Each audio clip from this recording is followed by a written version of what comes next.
Welcome friends, বন্ধুরা আজকে তোমাদেরকে এবিটিএ টেস্ট পেপার থেকে একটি সুন্দর রাইটিং করাবো। Page number 21।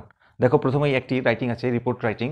বিদ্যাসাগরের 200তম জন্মবার্ষিকী উদযাপন তোমাদের স্কুলে কিভাবে করলে সে বিষয়ে তোমাদের একটা জিনিস খেয়াল রাখতে হবে। 100 ওয়ার্ড লেখা আছে প্রত্যেকটা রাইটিংয়ে। দেখো 100 ওয়ার্ড করে লেখা আছে। আমরা বড়জোর 120 ওয়ার্ড লিখতে পারি, আর এই বিদ্যাসাগরের ক্ষেত্রে 100 ওয়ার্ডের মধ্যে লেখা খুব কঠিন কাজ। তো চলো শুরু করি কীভাবে লেখা যায় দেখি। সবার প্রথমে যেটা করতে হবে, ধরে নাও তোমাদের স্কুলের নাম হচ্ছে এবিসি স্কুল। তোমরা যেহেতু স্কুলের নাম দিতে পারবে না, তাহলে লিখবে ABC school observed the 200 birth anniversary of Vidyasagar, heading. তারপরে কি লিখবে, বাই এ স্টাফ রিপোর্টার। এবারে ধরো এখান থেকে শুরু করছো, বিদ্যাসাগরের জন্ম হচ্ছে 26শে সেপ্টেম্বর, তাহলে ধরো রিপোর্টটা পরের দিন হচ্ছে। আমরা কি লিখবো, আগে জায়গার নাম লিখবো, ধরো কলকাতা আমি দিলাম। এবারে সেপ্টেম্বর 27 বা 27শে সেপ্টেম্বর। এইবারে তোমরা কিভাবে স্টার্ট করবে। এই রিপোর্টটা কিন্তু অ্যাকচুয়ালি উচ্চ মাধ্যমিকে খুবই আসে, এই টাইপের। তোমাদের খুব একটা আসে না, অ্যাক্সিডেন্টাল রিপোর্ট আসে। তো যদি এসে যায় তাহলে কি করবে, তাহলে তোমরা লিখবে যে আমাদের স্কুল অবজার্ভ করলো, মানে পালন করলো, বিদ্যাসাগরের 200তম জন্মবার্ষিকী অমুক জায়গায় অমুক তারিখে। তো চলো শুরু করি। আওয়ার স্কুল বা এবিসি স্কুল অবজার্ভড, কি অবজার্ভ করলো, 200তম বার্থ অ্যানিভার্সারি অফ পণ্ডিত, প্রশ্নে আছে পণ্ডিত ঈশ্বর চন্দ্র বিদ্যাসাগর। কিভাবে, উইথ গ্রেট এনথুজিয়াজম, কোথায়, দেখো লেখা আছে ডেট অ্যান্ড ভেনু, ভেনু মানে প্লেস, কোথায় উদযাপন করলো, with great enthusiasm in the school auditorium. কবে, ধরো অন 26 সেপ্টেম্বর, যেহেতু ওই দিনই করা হচ্ছে, সেপ্টেম্বর 2022 হয়ে গেল।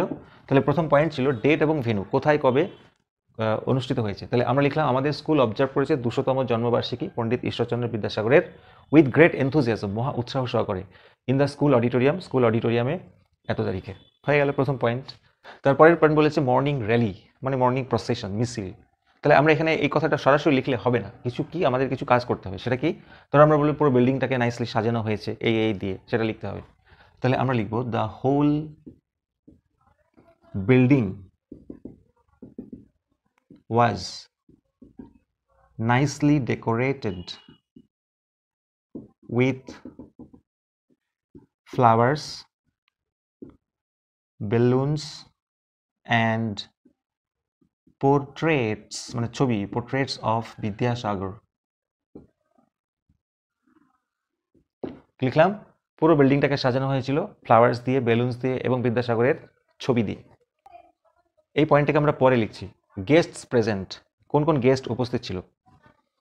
তার আগে আমরা লিখবো যে কারা কারা উপস্থিত ছিল, শুধু গেস্ট উপস্থিত ছিল তা তো নয়, মানে কারা কারা ছিল।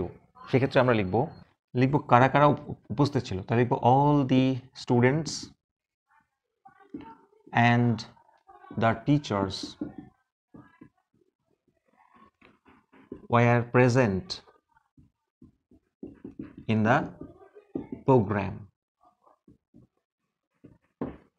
সবাই উপস্থিত ছিল। আর চিফ গেস্ট হিসেবে কে ছিল, এবার তোমরা লিখতে পারো দ্য লোকাল MLA বা বিডিও, এসব লিখতে পারো। The local MLA was present as the chief guest. তাহলে আমরা কিভাবে শুরু করলাম, আমরা লিখলাম যে কি হয়েছে, সেখানে কারা কারা অংশগ্রহণ করেছে, চিফ গেস্ট হিসেবে কারা কারা উপস্থিত ছিল, বিল্ডিংটাকে কি করে সাজানো হলো, পুরো আয়োজনটা করে নিলাম। এরপরে আমরা স্টার্ট করব মর্নিং র্যালিটা। এবার আমরা লিখব দ্য প্রোগ্রাম স্টার্টেড, প্রোগ্রামটি শুরু হয়েছিল উইথ আ মর্নিং র্যালি, সকালে একটা শোভাযাত্রা দিয়ে প্রোগ্রামটা শুরু হয়েছিল। তার আগে যেহেতু সবাইকে উপস্থিত করতে হবে, সেটা আমরা করে নিলাম। এরপর একটা কথা আমাদের লিখতে হবে যে চিফ গেস্ট প্রধান প্রোগ্রামটাকে শুরু করলো বিদ্যাসাগরের গলায় মাল্যদান করিয়া, এটা একটা কমন কথা। সেজন্য কি লিখবে, the chief guest started the main program, কিভাবে শুরু করলো? বাই গার্ল্যান্ডিং, গার্ল্যান্ড মানে মালা, আর গার্ল্যান্ডিং মানে মাল্যদান করিয়া, garlanding the portrait of Vidyasagar. হলো? তাহলে এই পয়েন্টগুলো আমাদের হয়ে গেল।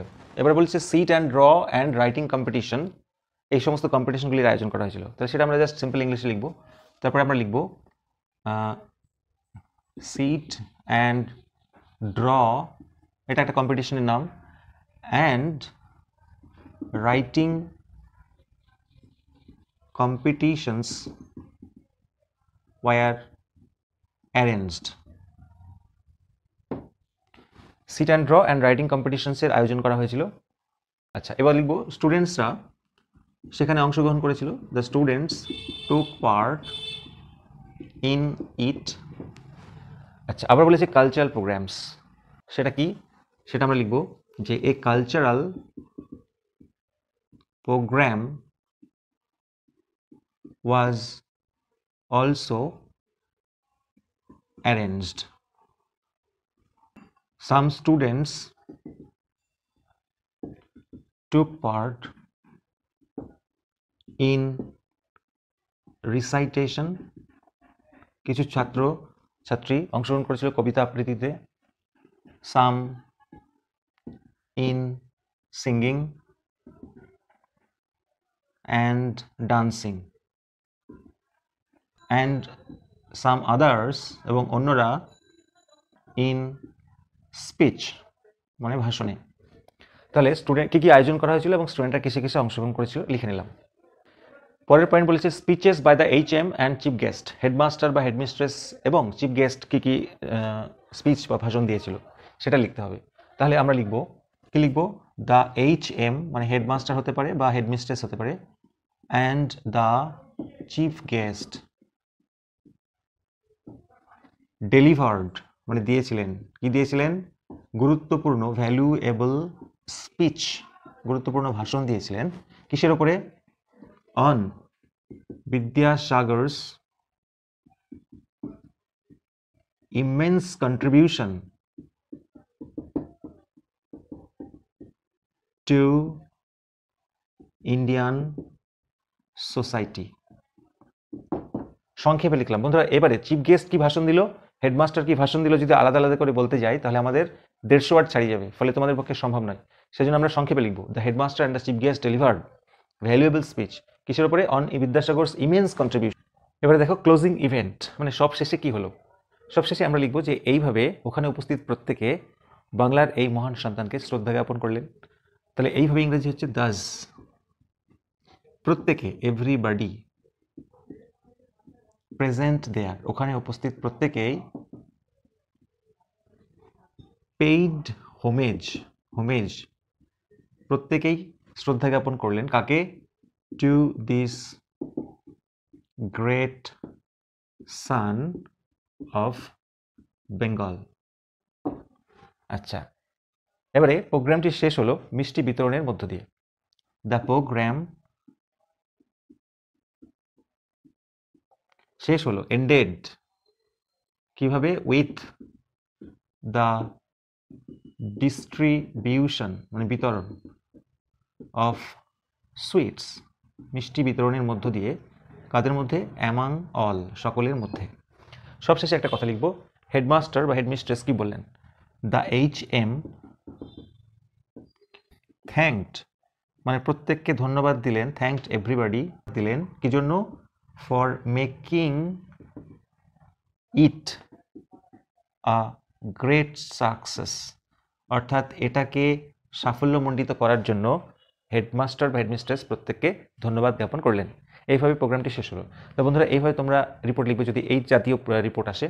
ভিডিওটি যদি কাদের মনে হয় অবশ্যই লাইক দিও, চ্যানেল নতুন হলে সাবস্ক্রাইব করো। Thank you so much for watching this video.